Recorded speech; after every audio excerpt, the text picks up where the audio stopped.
साल था 2009। दिल्ली यूनिवर्सिटी के बड़े से कैंपस में हर तरफ नई शुरुआत का जोश था। स्टूडेंट्स की भीड़ में दो दोस्त आरव और मीरा एक पुराने बनियन के पेड़ के नीचे बैठे थे, एक सिली जोक पर हंस रहे थे। वो दोनों जुदा ना होने वाला दोस्त थे, उनका बंधा ना टूट था। उनकी हंसी उनके कॉलेज के हर कोने में गूंजती थी। यार सोच, अगर हुमेन कोई मिला ही नहीं तो? आरव ने कहा, उसकी आवाज में मजाक में थोड़ी गंभीरता थी। तो क्या, फिर हम एक दूसरे से शादी कर लेंगे और क्या। मीरा हमेशा की तरह प्रैक्टिकल कंधे उचका कर बोली और अपने बैग से एक नोटबुक निकालते हुए उसकी आंखों में एक शरारती चमक थी। और इस तरह एक पक्ट बन गया, पिंकी प्रॉमिस और जवानी की केयरफ्री स्पिरिट के साथ। वो दोनों अपने ड्रीम्स, अपने करियर्स, अपनी लाइफ को फॉलो करेंगे। लेकिन अगर 35 साल की उम्र तक वो दोनों सिंगल रहे तो वो एक दूसरे से शादी कर लेंगे। ये बात बहुत दूर की लग रही थी। आज के दिन आगे बढ़ते हैं। मुंबई की हार्ट में एक बसलिंग फ्राइडे मॉर्निंग। मीरा अब एक सक्सेसफुल आर्किटेक्ट अपने डेस्क पर बैठी थी। उसका स्लीक ऑफिस सिटी की स्काईलाइन को ओवरलुक करता हुआ। उसके फोन पर बर्थडे विशेस की भीड़ लगी हुई थी। हर नोटिफिकेशन उस माइलस्टोन की याद दिला रहा था जो वो अचीव कर रही थी, उसका 35वां बर्थडे। उसने अपने कैलेंडर पर सर्कल डेट पर नजर डाली। उसके पेट में बेचैनी सी होने लगी। वो पक्ट जो कभी एक दूर की बात लगता था, अब उसके दिमाग में छाया हुआ था। आरव, उसका बेस्ट फ्रेंड, उसका कॉन्फिडेंट, उसका रॉक, क्या वो उनके रिलेशनशिप को रिडिफाइन करने के लिए तैयार थी? उस रात मीरा खुद को यादों के समुंदर में खोई हुई पाई। पुरानी फोटोग्राफ्स उसके बेड पर बिखरी पड़ी थीं। हर एक फोटोग्राफ उसकी लाइफ, उसकी जर्नी, आरव के साथ उसकी फ्रेंडशिप का एक स्नैपशॉट।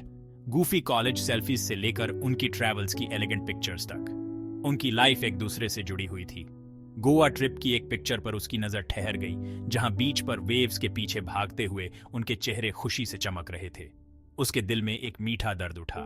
क्या हमारी दोस्ती शादी में बदल कर भी सरवाइव कर पाएगी? क्या ये हमारे स्पेशल बॉन्ड को कम कर देगा? सवाल उसके मन में घूमते रहे। मीरा उन पॉसिबिलिटीज के बारे में सोचती रही जो आगे थीं। यादीन और मेबीस उसके दिमाग में एक दूसरे से उलझे हुए थे। मीरा को इस बात का अंदाजा नहीं था कि आरव खुद अपनी भावनाओं से जूझ रहा था। उसने हमेशा उनकी दोस्ती को बहुत महत्व दिया था, लेकिन इतने सालों में मीरा के लिए उसकी भावनाएं और गहरी होकर एक गहरे प्यार में बदल गई थी। आज रात तारों से भरे विशाल आसमान के नीचे उसने अपने दिल की बात कहने का फैसला किया। मेरा माइन अब और इनकार नहीं कर सकता। I am in love with you. I have been for a long time. Meera चौंक गई। उसका दिल जोर से धड़कने लगा। आरव का इजहार उनके बीच हवा में लटका हुआ था, जिससे उनके रिश्ते की गतिशीलता हमेशा के लिए बदल गई। अगले दिन वे अपने यूजुअल स्पॉट पर मिले। शहर के एक शांत कोने में एक ओल्ड कॉफी शॉप। ताजी ब्रूड कॉफी की खुशबू हवा में तैर रही थी। जब वे एक दूसरे के सामने बैठे थे, उनके बीच एक अजीब सी टेंशन थी। मुझे सब कुछ प्रोसेस करने के लिए थोड़ा टाइम चाहिए। जितना टाइम चाहिए ले लो। अगले कुछ दिनों तक मीरा अपनी भावनाओं से जूझती रही। उसने महसूस किया कि उसे जो डर महसूस हो रहा था वह उनकी दोस्ती को खोने का नहीं था, बल्कि अगर उनकी लव स्टोरी का हैप्पी एंडिंग नहीं हुआ तो उसे बर्बाद करने का था। लेकिन फिर उसने आरव के बारे में सोचा, उसकी काइंडनेस, उसका ह्यूमर, उसका अनवेवरिंग सपोर्ट, और उसके ऊपर एक शांति छा गई। एक हफ्ते बाद मीरा कॉफी शॉप में दाखिल हुई। उसका दिल एक शांत सर्टेनिटी से भरा हुआ था।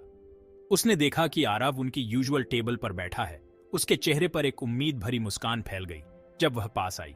मैंने एक फैसला लिया है। मैंने एक फैसला लिया है, उसने कहा। उसकी आवाज दृढ़ लेकिन कोमल थी।